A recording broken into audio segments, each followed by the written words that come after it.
그런데 당신 왜 나 고발했어?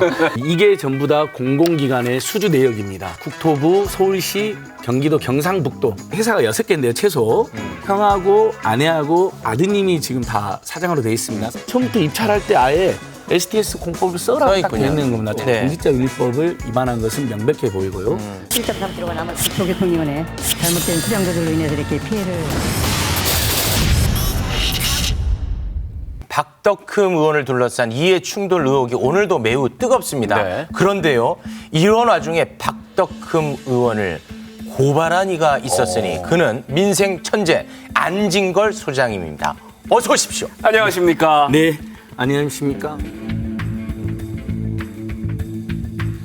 삼선인 박덕흠 의원이 지난 국회는 물론 이번 21대도 이제 국토교통위 위원을 지내고 있지 않습니까? 그런데 가족이 운영하는 건설 회사들이 공공기관으로부터 수천억 원대 공사를 맡은 게 밝혀지면서 논란이 되고 있습니다. 자, 이게 전부 다 공공기관의 수주 내역입니다. 네. 예, 국토부, 서울시, 경기도 경상북도 딱 네. 네 군데. 나머지 광역지자체나 기초단체, 타부처 공기업은 포함도 안 돼 있는데 네. 예. 3,400억 정도를 수장으로 나와 이게 있습니다. 몇 년간입니까?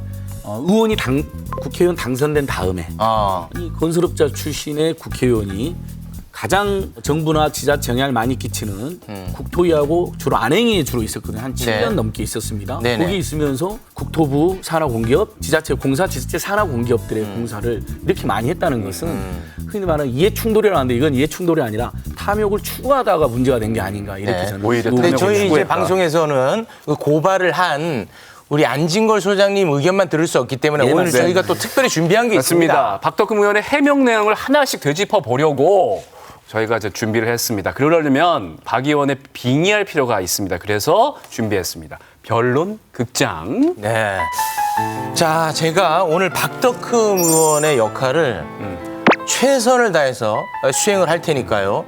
여기에 대해서 반박할 의견이 네. 있으면 성실하게 반박을 해주시면 오늘 되겠습니다. 박덕흠 의원이에요. 그렇습니다. 예. 아, 사람들이 나보고 가족회사에 특혜를 준 거 아니냐고 자꾸 몰아가는데 100% 공개 경쟁한 거라 특혜는 절대 불가능한 일입니다. 그런데 당신 왜 나 고발했어?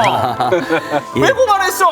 자, 공개 입찰한 과정이 어떻게 되는지 좀 설명을 해주세요. 예. 그러니까 이제 국토부 산의 LH 공기업만 하나 확인해 봤는데 네. 거기서만 수의계약, 그다음에 제한 경쟁 입찰로 예. 5건에서 413억의 공사를 수주한 내역이 확인되었습니다. 수의 계약으로도 했고 예. 그러니까 제한 경쟁으로도 수의계약이라 했고. 하면 특정 기업과 1대1로 계약을 한다는 거죠. 그냥 특혜성으로 줬는지 뇌물성으로 줬는지는 그건 모르지만. 수사를 받아봐야 되지만 네. 국토위원이고 국토위 간사까지 하신 분한테 그런 특혜를 준 거 아니면 의혹이 일 수밖에 없고 네. 그러니까 여기서 제한 경쟁 이게 무슨 말이에요? 제한 경쟁. 여러 가지 조건을 붙이는 겁니다. 예. 공개 입찰이 아니라 어느 건설사나 다 들어온 게 아니라 어떤 조건을 붙이는 거기 때문에 네. 당연히 경쟁자가 줄어들죠. 네. 그러면 경험이 많은 박덕흠 의원님네 회사가 또 의원님의 유세도 있기 때문에 선택될 가능성이 높게끔. 선택될 가능성이 높다는 겁니다. 네, 그 금액만 쳐도 413억이고요. 음. 더 심각한 것이 지금 알려져 있는데요. 처음부터 서울시나 국토부가 공사를 할 때 아예 여기 STS 공법이라고 써져 있습니다. 네네. 예. 네, STS 공법이 박덕흠 의원 회사가 가족 내에서 가지고 있는 특허입니다. 네. 지하를 뚫을 때 관을 이렇게 밀어 넣어가지고 뚫는 공법인데 그런 공법은 우리가 유명하잖아요. 근데 관과 관 사이를 철근으로 연결했다고 해서 약간 변형하고 개량해서 특허가 있는데 네. 자 보세요. 처음부터 입찰할 때 아예 STS 공법을 써라 딱 있군요. 되는 겁니다. 네, 자료화면으로 알겠습니다. 나가. 그러니까 공개 입찰이라고 얘기를 했는데 알고 봤더니 말은 공개 입찰인데 정확하게 박덕흠 의원 가족 회사만 갖고 있는 기술, 이 기술을 가진 회사만 입찰할 수 있다. 네. 이렇게 이제 했다는 거 아니겠습니까? 사실상의 수의계약입니다. 일단 공개 입찰을 했다 하더라도요.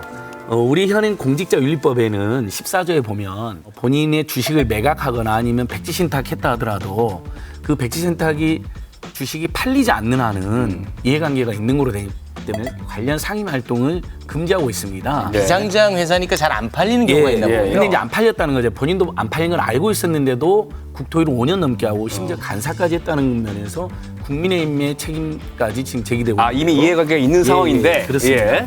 심지어 이제 박덕흠 의원이 본인이 어제 기자회견에 갖고 온 자료입니다. 네. 여기 국회 사무처에서 뭐라고 해놨냐면요. 상임위까지는 금지가 안 된다 하더라도 그 업종의 직무와 관여해서는 안 돼서 의견 표명돼서도 안 된다고 됩니다. 법안 발의 또는 회의에서 의견 표명, 표결 참여 이런 거 하지 말아야 되어 있습니다.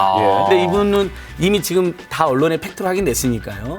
담합이나 입찰비리 저지른 건설회사들 삼진아웃 그거 반대했죠. 계속 업종과 관련된 심지어 자기 가족회사 관련된 의견 표명을 계속 하고 있잖아요. 예. 표결에도 참여했었고. 네.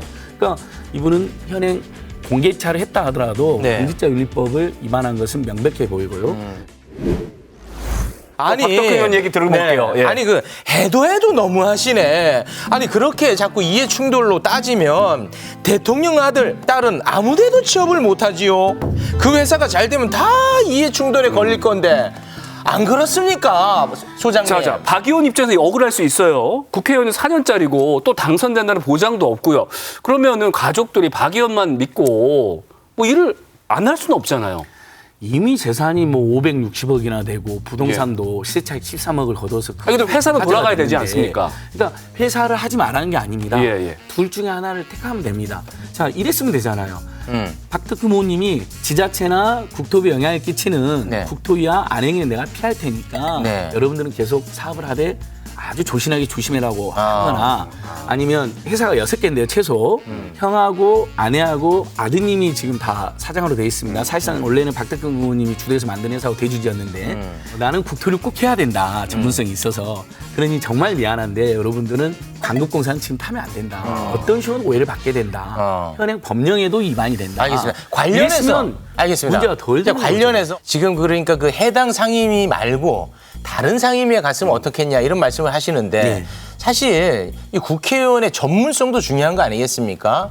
그 전문성과 이해 충돌, 그거 굉장히 그 모호한 경계에 있는 거 아니냐. 예. 이런 얘기에 대해서는 어떤 반론이 있을 수 있을까요? 정책적 전문성이나 경험을 살리긴 해야 되죠. 근데 그것이 가족회사나 특정 업계에 부당한 이권을 늘리는 대로 악용된다면 그게 바로 사상 최악의 이해충돌이 되는 거죠. 그건 맞습니다. 신기술을 사용해야 된다는 이야기도 여러 번 하고 다녔고요.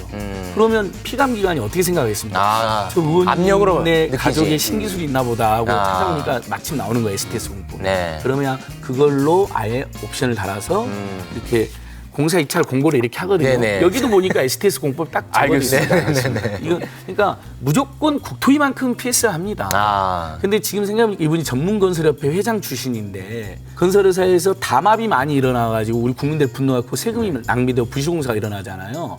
그러니까 담합을 3번 하면 아예 건설업 면허를 취소하는 법을 2016년 박근혜 정부에서 소장님. 새누리당이 추진했는데 본인이 예. 결사 반대했잖아요. 네. 근데 알고 봤더니 이게 업계를 대변하는 거지 않았더니요. 네. 아니 본인을 대변하더라. 2010년도에 본인 회사가 알겠습니다. 담합으로 걸려가지고 소장님. 과징금을 11억이나 다음 출연자들하고 이해 충돌이 또 일어날 수 있으니까 어쨌든 뭐 이해충돌 관련된 시스템도 좀 저희가 법적으로 좀 마련이 돼야 될 것 이를 같습니다. 계기로 법이 확 알겠습니다. 바뀌어야 된다. 알겠습니다. 그다음에 네. 고위층에서 이해충돌이 알겠습니다. 영원히 없어져야 네. 된다. 예, 이렇게 몇 보고 번을 있습니다. 알아야 될지 자, 모르겠습니다. 출연해 주신 우리 안지거 소장님 오늘도 대단히 고맙습니다. 예.